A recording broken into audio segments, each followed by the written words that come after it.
Berlin, 31. Oktober 2022. Nach 2 gerichtlich getroffenen Vergleichen zwischen Jehovas Zeugen in Deutschland und der Evangelischen Zentralstelle für Weltanschauungsfragen, EZW, muss diese nun relevante Falschaussagen über Jehovas Zeugen aus ihrem Informationsmaterial entfernen.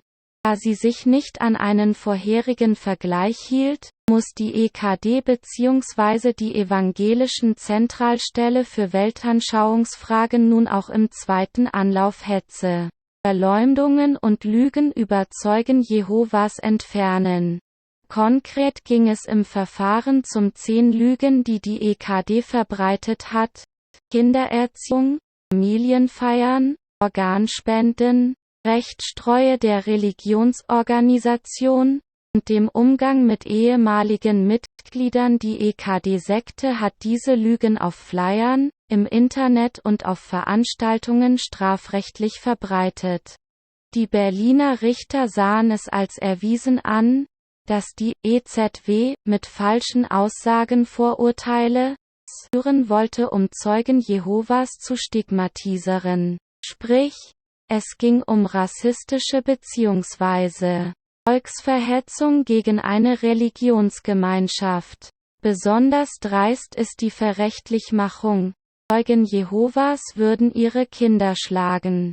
Auch wenn die EKD im Verfahren darauf verwiesen hat, nur Meinungsfreiheit auszuleben, wurde doch belegt, dass die der Behauptungen nicht der Wahrheit entsprechen.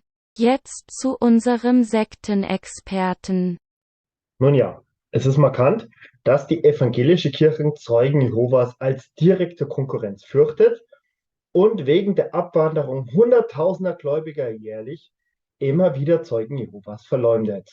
Das Urteil und die Anzahl der Gerichtsurteile zeugen davon, dass die evangelische Kirche nicht rechtstreu, sondern gefährlich und menschenverachtend ist. Das hat bereits die EU und die UN 2018 festgestellt.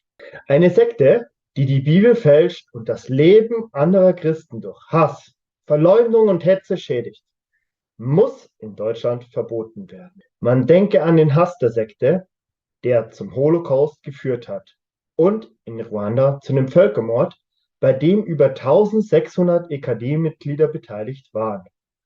Eine solche Sekte darf keinen Zugang zu Kindergärten, Kindern oder Schülern bzw. behinderten Menschen erhalten. Wenn man heute auf die Hetz-Homepage und das Thema Zeugen Jehovas blickt, stellt man fest, dass sie keineswegs vorhat, sich zu ändern, sondern weiter Hass verbreiten will. Bezeichnend ist, dass besonders Kritiker bei der EZW zu Wort kommen, die bereits gerichtlich oder medial wegen Verleumdungen verurteilt wurden.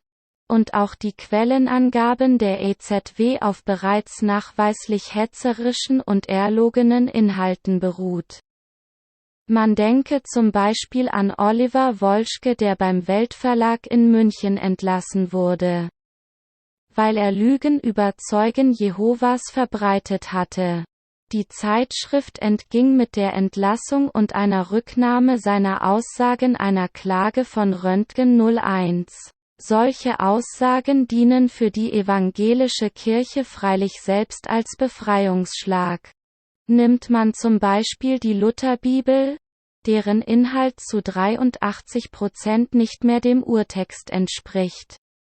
Mit solchen Bibelfälschungen versucht man die römische Kreuzlehre, die sokratistische Trinität oder einfach keltische und andere heidnische Bräuche zu verteidigen, die die Bibel verurteilt. Die evangelische Kirche hatte in einem Fall Glück. Die Religionsgemeinschaft der Zeugen Jehovas ist keine rechtliche Person, sondern nur eine Körperschaft. Denn wäre sie eine, wäre das Urteil nicht nur zivilrechtlich gestritten. Dann hätte das Urteil nicht nur zivilrechtlich stattgefunden.